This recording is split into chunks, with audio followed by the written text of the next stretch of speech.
¿Qué tal amigos de Contracara? ¿Cómo están? Francesco. Hola Manuel, ¿cómo estás? Bueno, Mario Vargas Llosa, nuestro premio Nobel, nuestro escritor más importante, falleció el domingo, ya finalizando el día, y ha sido un gran impacto, ¿no? A nivel internacional también, local obviamente, pero también nos deja una serie de preguntas, ¿no? Me parece, sobre el impacto que va a tener a lo largo del tiempo su figura, a través de su obra, y también a través de Un su gigante participación de la política. literatura, por Un gigante de la supuesto. literatura y también un protagonista de la actividad política, ¿no? Sí. A veces nos olvidamos su gran empeño en la política, su dedicación, que remonta ya a su juventud. Pero a veces nos recordamos solo el último Mario Vargas Llosa, el liberal. Sí, Entonces, exacto. a lo mejor de eso vamos a hablar Cuando ha también habido hoy. una evolución en el tiempo, ¿no? Correcto, porque empezó de una cierta manera acercándose más al socialismo como lo entendía él, un socialismo en libertad, pero poco a poco la gran desilusión que vivió viendo la experiencia cubana, la Unión Soviética, lo llevó a una evolución Y, en sus ideas y políticas. también el gran autor de novelas que están muy conectadas con el Perú, ¿no? La ciudad de los Pues, perros, Conversación en la catedral, que me parecen que representa muy bien ese ámbito peruano que a veces puede ser un poco difícil, duro, complejo.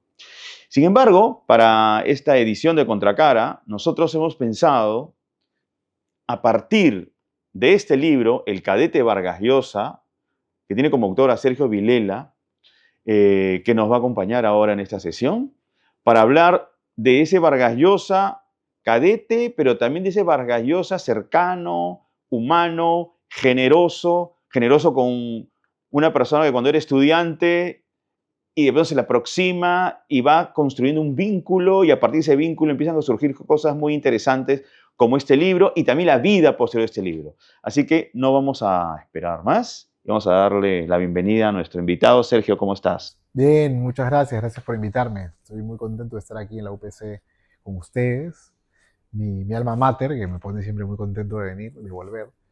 Y más para hablar de este libro que empezó aquí, ¿no? Empezó la aventura, empezó aquí y es una aventura que va a haber, que también va a marcar mi vida y a lo que me voy a dedicar después, que es a los libros, ¿no? Entonces, sin saberlo, empezó eso en un curso de periodismo literario en el año 2000, seguramente, por ahí, sí, sí, 2000, 99, 2000. Y es una aventura que va a terminar en una primera versión del libro para el curso, sin haber podido entrevistar a Vargas Llosa, ¿no?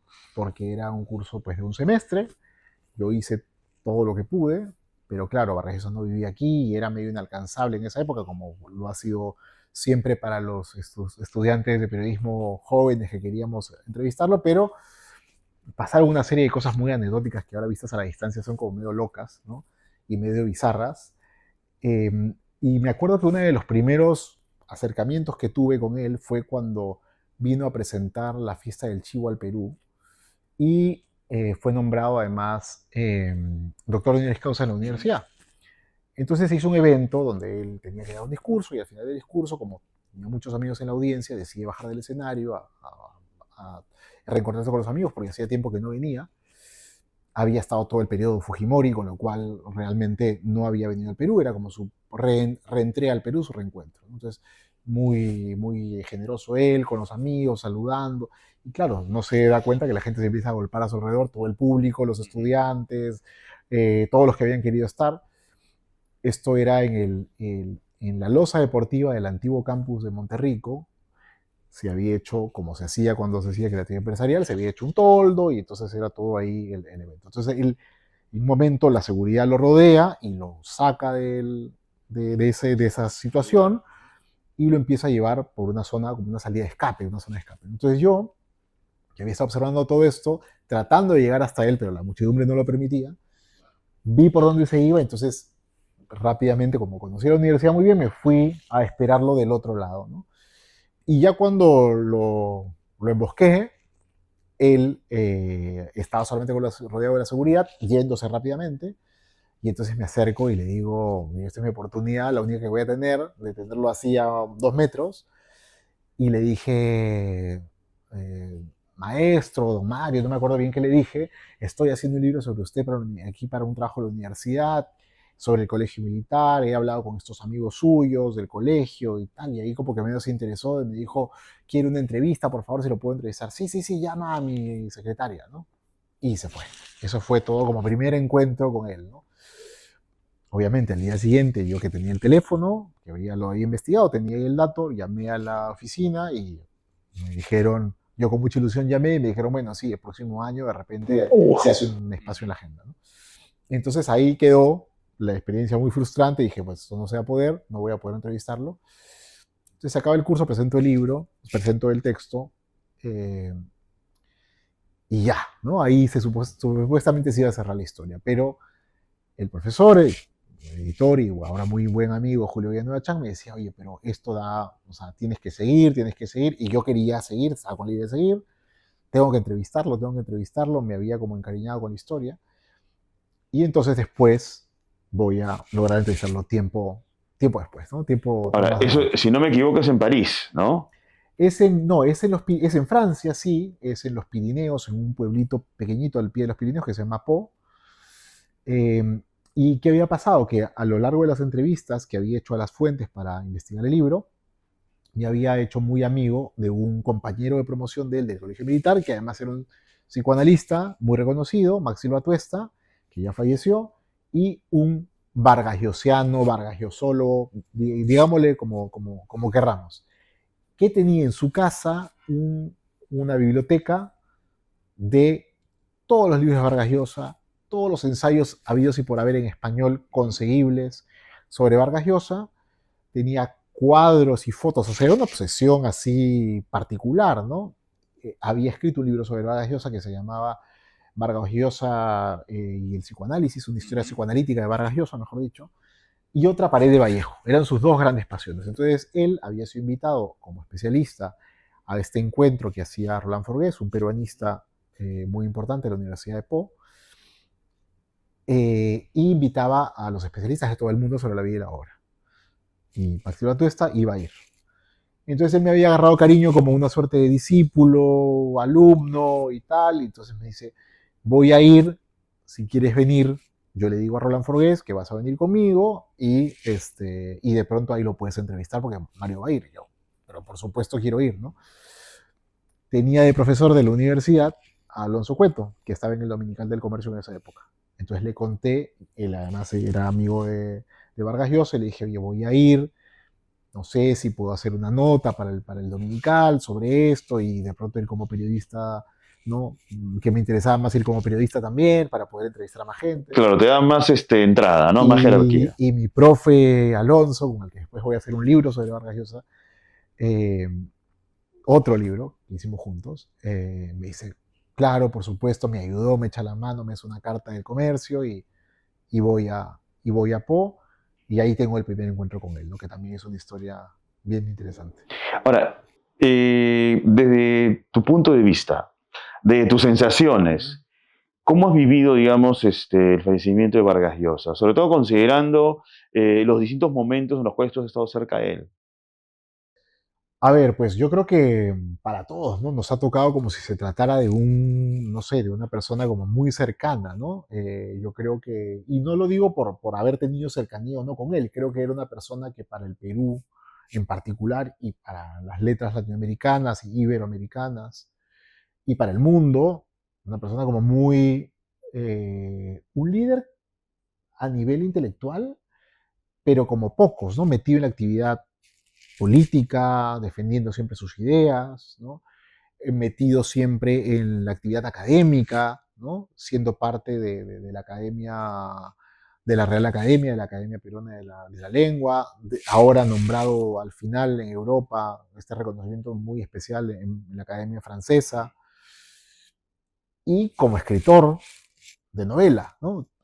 Y como periodista también, o sea, tienes 4 ámbitos del conocimiento. Él ha estado una figuración muy presente. Y por otro lado también es el último mohicano del boom, ¿no? O sea, se nos va también una época con él, se nos va un tiempo con él, ¿no? Y yo creo que por eso... Y el último de la generación del 50, acá en el Además, claro, además. Entonces representa creo que muchas cosas, ¿no? eh, al margen de la persona que es, de la persona que era, la persona generosa que era, ¿no? A puerta cerrada, digamos, en pequeños espacios, ¿no? Ese curioso, reportero curioso, ese reportero joven que siempre convivió dentro de él, ¿no? Porque una cosa fascinante era que, o sea, tú ibas a entrevistarlo y él te terminaba también preguntando una serie de cosas con genuino interés, ¿no? Y con cualquier persona, o sea, de todo tipo de ámbito que se le acercaba, ¿no? Y eso es una cosa que pocas veces he visto en la relación de los escritores con el otro, ¿no? O las escritoras con el otro. En general es una cosa siempre como, Una gran ay, curiosidad por su sí, parte, exacto, puede haber cierta genuina, distancia, como tú has dicho. claro, pero esta cosa, esta curiosidad genuina de decirte, y Manuel, ¿en qué estás trabajando ahora? ¿Qué temas te han interesado? ¿O cómo ves tal cosa? Entonces de repente tú, que veías que alguien lo iba a entrevistar, o estabas presenciando una entrevista y él terminaba preguntándole mucho. Y ahí tú te das cuenta, ¿no? Siempre estaba a la casa de cómo habla la gente. Yo siento siempre que estaba tomando notas para novelas, ¿no? Cómo habla la gente, cuáles son los conflictos de esta persona, ¿no? Cuáles son los conflictos humanos que se repiten. Entonces, siempre me parece que detrás de esa curiosidad era el escritor tomando notas, ¿no? De la condición humana, ¿no? Estaba ahí su esencia. Y nunca se desconectó de esa voracidad Esta curiosidad. por tener contacto con los demás. Efectivamente, porque muchos probablemente se han olvidado que Mario Vargas Llosa, por ejemplo, escribió por 33 años por El País. Tenía su epígrafe, piedra de toque, iba publicando artículos de opinión. Claro. Porque otra gran pasión desde chico había sido el periodismo. Un periodismo que tenía que alejarlo supuestamente de la literatura en base a lo que pensaba el padre, supuestamente. Sí. ¿No? Y ojo, Sergio, una pregunta. ¿Por qué en tu primer libro sobre Mario Vargas Llosa te has centrado en su experiencia como cadete? Entonces, fíjate León que Sopa. empezó como, o sea, parte de la idea de poder hacer un libro sobre un personaje que planteaba el curso, que después me tocó a mí ser profesor de ese curso años después, era que pudieras tomar una etapa de un personaje para poder abarcarla realmente, ¿no? Entonces, como una vida era inabarcable, la propuesta del curso era centrémonos en un episodio, ¿no? Y entonces el profesor puso en la pizarra, él traía como un menú de sugerencias, ¿no? Y te daba, el menú era incluso con títulos como de sugerencia también, ¿no? Entonces, a mí hubo tres personajes que me gustaron, ¿no? Abimael Guzmán, en Huamanga, ¿no? En su momento inicial en la universidad, cuando era profesor, ¿no? Montesinos en Arequipa y el cadete Vargas Llosa, ¿no? Esos tres fueron los que yo dije, a mí estos tres me interesan, ¿no? Pero la demanda de la invitación del curso era para que tú te metieras de cabeza en el personaje, ¿no? Y entonces yo dije, bueno, ¿qué voy a poder realmente abarcar en este tiempo de manera más profunda? El colegio militar, que lo tengo, que es un escenario en sí mismo, ¿no? El colegio militar te planteaba ya un perímetro narrativo, ¿no? Entonces fui por ahí y me enfoqué en esa época, que además fui descubriendo después que era una etapa, una de las pocas etapas de la vida de Vargas Llosa, ya siendo él, digamos, ¿no?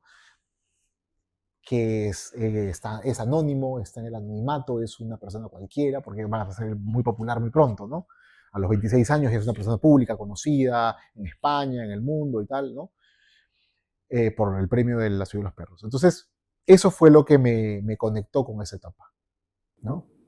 Ahora, es una etapa muy rica, pero además, en tu caso, cuando tú ya produces el libro, pero a nivel académico, queda en ti ese pendiente, ¿no? Esto da para mucho más. Sí. ¿Cómo fue ese viaje? Porque a fin de cuentas es un periplo que termina con Vargas Llosa siendo consagrado como Nobel.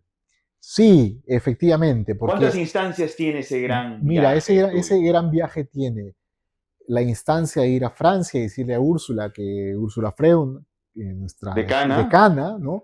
Que en ese momento era nuestra jefe de carrera de del comunicación y periodismo, periodismo. decirle a Úrsula, voy a irme de viaje a esto, voy a faltar, ¿no? Por favor, alguna consideración con esas faltas, porque son como parte de lo que quiero hacer. Ella también se daba cuenta que yo estaba continuando y persistiendo en este proyecto. En Francia logro hablar con él, conectamos en la primera cena donde todos los académicos se reunían a comer después del evento. Claro, yo pensé que era un evento para un montón de personas, pero al ¿Pero tú final... fuiste como periodista del comercio? Sí, yo fui como periodista del comercio. Sí. Entonces, cuando yo llego al evento y veo que hay 40 personas, 50 personas, ¿no? Que era casi un Más cónclave cerrado. Vargas Llosiano, Sí. ¿ya? Era eso. Más cerrado. Y entonces eran debates y de gente de diferentes países y tal, especialistas, ¿no? Académicas, escritores, y ya al final debatían y Vargas Llosa estaba en la primera fila y le dice, bueno, que el maestro opine, ¿no? Entonces él ahí opinando de su propia, decía, no, no, mira, esto, la obra te trasciende, y ya cuando uno habla otros hablan de la obra de uno descubre cosas que no se había imaginado que había hecho, ¿no? Siempre con esa humildad, ¿no? O de pronto hacía alguna acotación súper lúcidas de algo que nadie se esperaba y también la gente como generaba como mucha sorpresa en la audiencia. Entonces, él tenía una mesa el último día, ¿no? Y había dado el discurso de inauguración. Y durante el día hacíamos una pausa para almorzar y otra para cenar. Entonces, esa primera cena, Maxi Atuesta y otros dos académicos que me habían como tomado como digo, esta cosa como del joven que viene, ¿no? Me decían, acércate a la mesa, vamos, tú puedes, ¿no? Atrévete, ahí está, ya lo tienes a la mano, ya no me pierdas la oportunidad, ¿no? Entonces, pues, me paré y, señor Vargas Llosa. Algo muy simple. Sí, tal cual, señor, lo que hacemos los periodistas, ¿sabes? Ustedes lo conocen muy bien, ¿no? Señor Vargas Llosa, mire, tal, estoy haciendo y yo sabía que tenía, o sea, 20 segundos para... Entonces le dije, he estado con Víctor Flores Fiol, le manda muchos recuerdos, y entonces me dijo, Víctor Flores Fiol, ¿qué ha sido de su vida? ¿No? Un amigo, de compañero de carpeta del Colegio Militar, a quien él no había visto en 40 años, y entonces me dijo, ¿y qué ha sido de su vida? Entonces yo le empecé a contar, y de ahí le tiré otro nombre, y le tiré otro nombre, entonces me siguió preguntando. Entonces toda la mesa que estaba ahí, que eran como 8 personas, Héctor Béjar, un antiguo compañero de Vargas Llosa en la vida militante de izquierda de la Universidad de San Marcos, Cahuide, señor Cahuide, personaje además de los libros, Pez en el agua y tal, con quien Vargas Llosa tampoco se había visto mucho tiempo, pero que estaba ahí en ese encuentro de Po, me jala una silla generosamente, todos queriendo ayudar a este joven que es entrometido, ¿no? Me jala una silla y entonces me siento un ratito ahí y y entonces él se acordó de una serie de anécdotas, empezó a contar cosas, con un sentido del humor fantástico, porque él se ve como muy serio y, ¿no? Se le ve muy serio y muy sobrio, pero en corto tiene un sentido del humor muy afilado, ¿no? Y cuando ya la cosa estaba como agarrando vuelo, yo dije, es el momento de irme, ¿no? Porque si no lo voy a arruinar. Entonces me dije, bueno, entonces si podemos hablar esta semana, si me da un espacio, perfecto, fantástico, y me fui. Y claro, desde la otra mesa, los otros, los que me habían empujado a ir, habían tomado fotos, ¿no? Entonces hay unas fotos de hablando de esa época muy, muy, muy graciosas. Entonces, bueno, ahí quedamos. Al día siguiente caminamos a mediodía hacia su hotel. Entonces tuvimos una caminata por Po. Yo aproveché y le pregunté cosas del colegio. Fue como una pequeña entrevista, conversación. Y fue para mí sueño cumplido. Dije, ya con esto ya tengo, me puedo regresar y tal. Pero fue el inicio más bien de esos hitos que van a pasar después, ¿no? Después lo entrevisto en Lima un par de veces, con un año de diferencia, el libro se publica. Pero ya para el libro de Planeta. Sí, el libro de Planeta, que ahí empieza también mi relación con Planeta, con quien después voy a terminar trabajando años después de que se publique el libro. Y después hay este encuentro en una universidad en Nueva York con Vargas Llosa, ya como público, una vez que el libro se había publicado, y como ponente por los 40 años de la Ciudad de los Perros, ¿no? Entonces ahí volvemos a tener un encuentro, ¿no? Pero ahora, lo de Nueva York, por lo que sé, fue un encuentro que está además articulado a otras situaciones, ¿no? Sí, sí, yo iba como reportero a cubrir la maratón de Nueva York para Etiqueta Negra, para esta revista de crónicas para la cual escribía y editaba.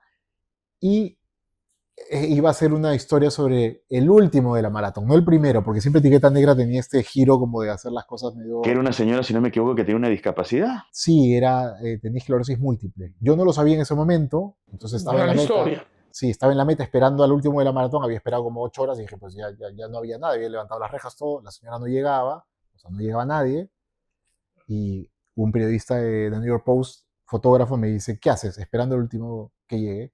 Me dice, va a llegar mañana. Y yo dije, yo tengo que estar al día siguiente en la universidad en este encuentro Ujú. de Vargas Llosianos, no puedo quedarme. Me dice, no, no va a llegar mañana, no pierdas tu tiempo. Y yo tenía que tomar mi tren, así que me fui. Bueno, después hablé con ella días después y tal, ¿no? Entonces, un poco a partir de ese viaje, coincidió con lo de el encuentro este en la Universidad de Nueva York, y yo ahí lo volví a ver después de que se había publicado el libro. Entonces le pregunté en un momento, y hay mucha curiosidad, 2 días después del segundo día del encuentro, ya se iba a ir, yo ya me iba a ir, y le dije, leyó el libro, o sea, Ujú. como ya no me aguantaba, ¿no? Pudo leer, ¿no? Encontró, y me dijo, sí, me dijo, este, y me, fue como, no me acuerdo ahorita exactamente cuáles fueron las palabras, pero fue algo así como, me dijo, me sorprendió, ¿no? Yo no sé si era bueno o malo, pero yo me quedé como, uff, ¿no? Uff. Y ese fue como como para mí un gran cierre de la historia del libro, ¿no? Dije, bueno, aquí habrá acabado, aquí se habrá De quedado, la historia del libro, pero pero de ahí hay otras historias, ¿no? Porque lo que ocurre después es que la Universidad Católica en un momento quiere hacer una muestra sobre la vida y la obra de Vargas Llosa, una muestra grande, recuperaban una casa en el centro de Lima que habían remodelado, la casa O'Higgins, ¿no? Y entonces en ese momento el director del Centro Cultural me dice, queremos hacer esta muestra y queremos saber si te quieres sumar. Dije, ¿qué hay que hacer? ¿Dónde, o sea, qué cajas cargo? ¿No? Yo feliz de la vida. Y me dice, queremos que nos ayudes a hacer la curaduría de la muestra con Alonso. Alonso Cueto va a hacer la curaduría de la muestra y queremos que, perfecto, yo trabajaba con Alonso también, que publicaba los libros en la editorial, trabajaba como editor también de algunas cosas de sus libros, y eso nos da la oportunidad de pasar 4 meses en la biblioteca de Lima, leyendo las cartas, los documentos, revisando la biblioteca, cosa que yo no había podido hacer todavía, ¿no? Con lo cual para mí fue como un sueño cumplido.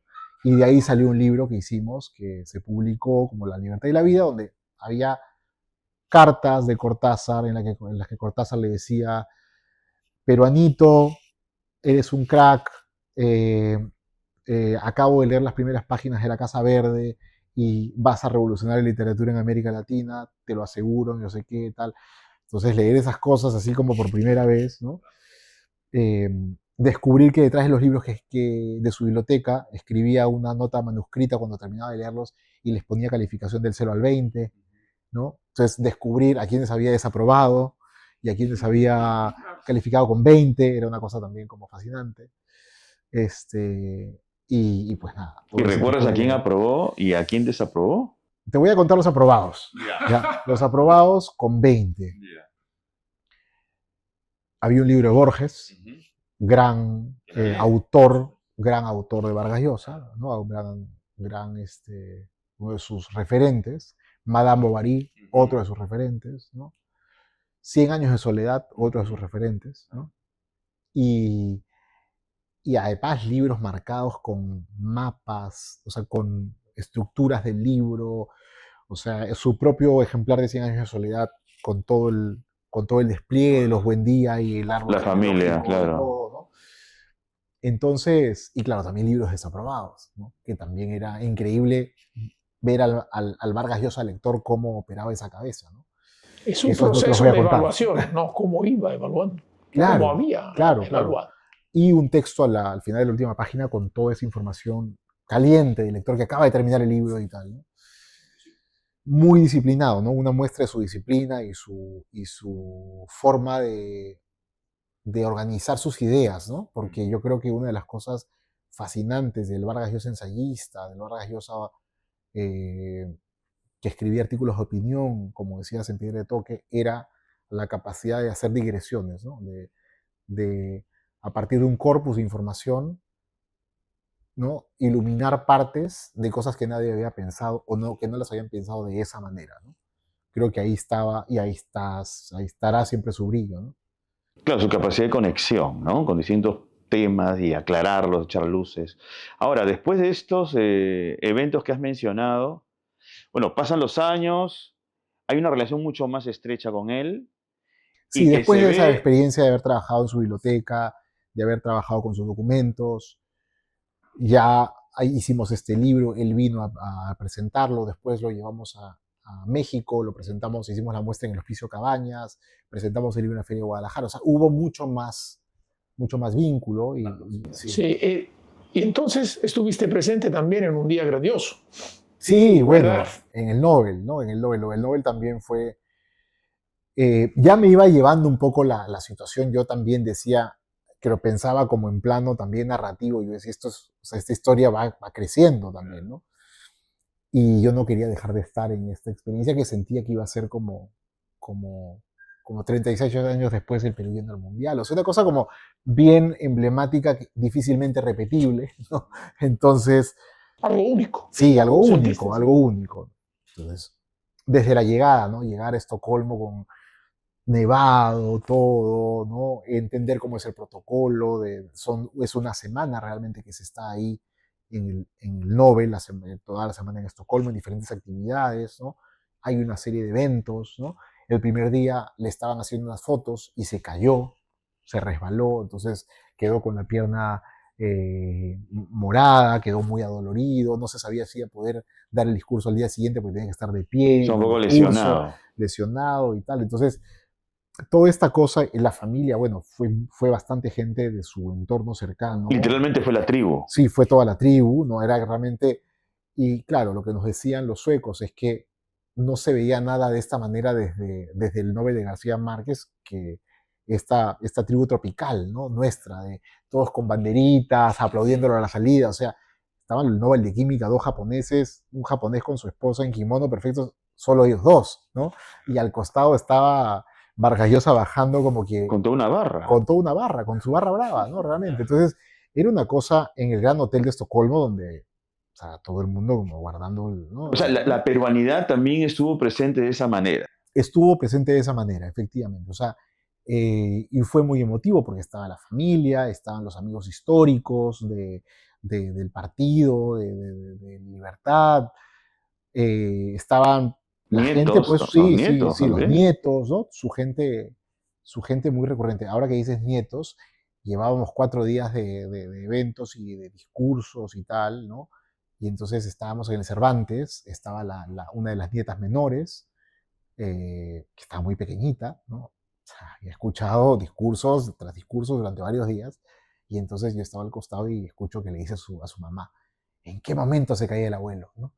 Porque ya está hasta acá de escuchar, ¿no? De escuchar al abuelo hablar, ¿no? Entonces estas cosas así como muy de la convivencia, de ver cómo y esto obviamente rodeado de toda la ceremonia de los reyes, del banquete que le hacen, ¿no?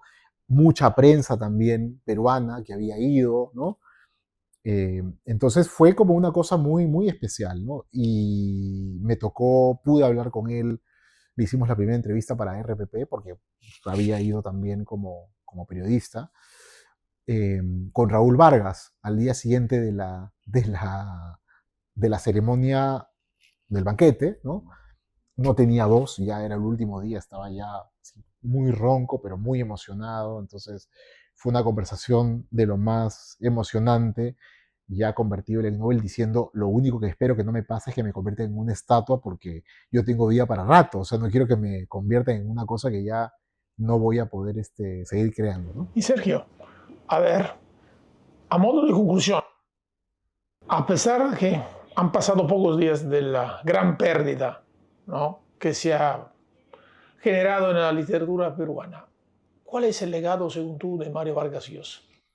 Mm, bueno, primero una obra literaria que definitivamente es una obra de un valor que va a quedar ahí, para que lo va a trascender, evidentemente.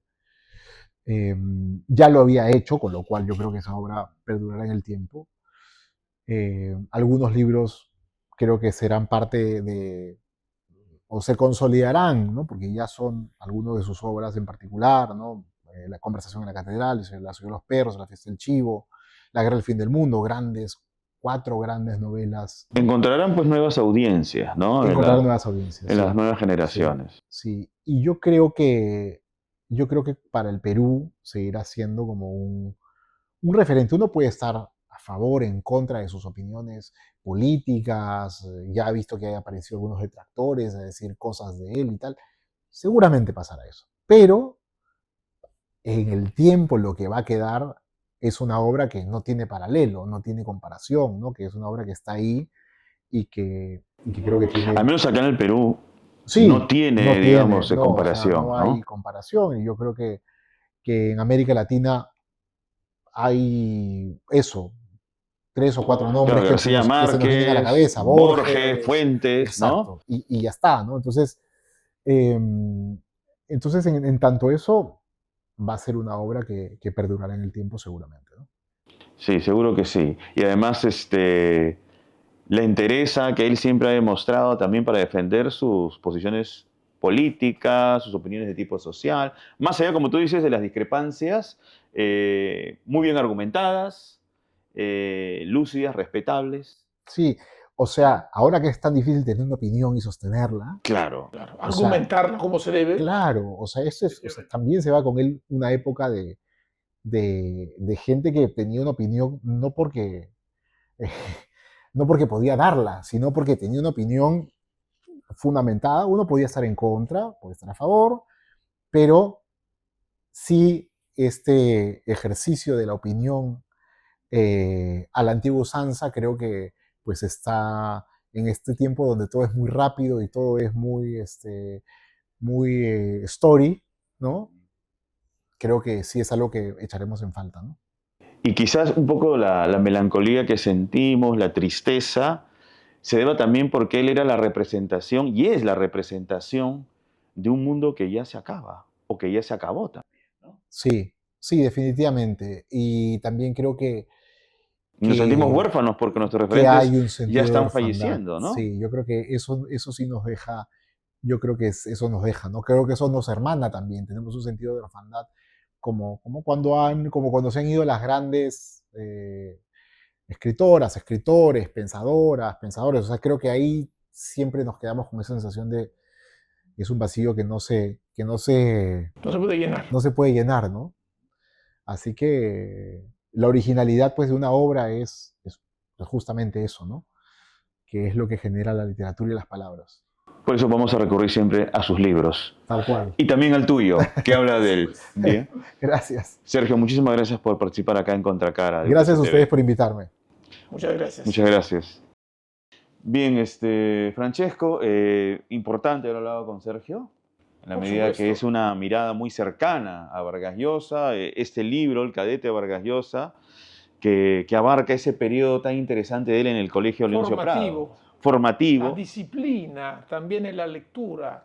Mario Vargas Llosa ha empezado a construirla en este periodo. Tiene experiencia que lo marca para poder escribir su primera gran novela, Correcto. ¿no? La ciudad de los perros. Cambiando un poquito de tema ya, bueno, un poco de tema para cerrar el programa, Sí. tenemos un tema internacional importante también para analizar, que son las Correcto. elecciones en el Ecuador, En Ecuador, la reelección de de Noboa. Daniel Noboa, Ujú. que no se esperaba considerando la primera vuelta, porque hubo casi un empate técnico con la candidata correísta, ¿no? González, 44% los dos, han ido a balotaje, pero Noboa pudo ganar con más del 55% de los votos y una diferencia de 10 puntos de porcentaje. Ha obtenido más de 1 millón de votos, ¿no? Correcto. En la segunda diferencia, vuelta. Sí, era algo que algunos no pensaban posible considerando la primera vuelta, pero Noboa siguió llevando adelante un programa electoral relacionado con la seguridad ciudadana. Hay que recordar la falta de seguridad también en Ecuador, la gran violencia. Bueno, Quito se ha convertido en un hub lamentablemente, del narcotráfico. Eso hay Correcto. que señalarlo y suponemos que la ciudadanía ya se encuentra sumamente, complejizada, estresada, ¿no? Atemorizada por este fenómeno, ¿no? Sí, De además la violencia. Noboa prometió reformas institucionales y también una reforma de la economía digital. Ujú. Esos factores deben haber jugado a favor de su victoria y a pesar que la candidata correísta ha denunciado un eventual fraude, parece que las elecciones se hayan desarrollado de manera regular y la misma OEA ha reconocido el resultado electoral. Entonces, hay que ver lo que puede hacer otra vez el mandatario.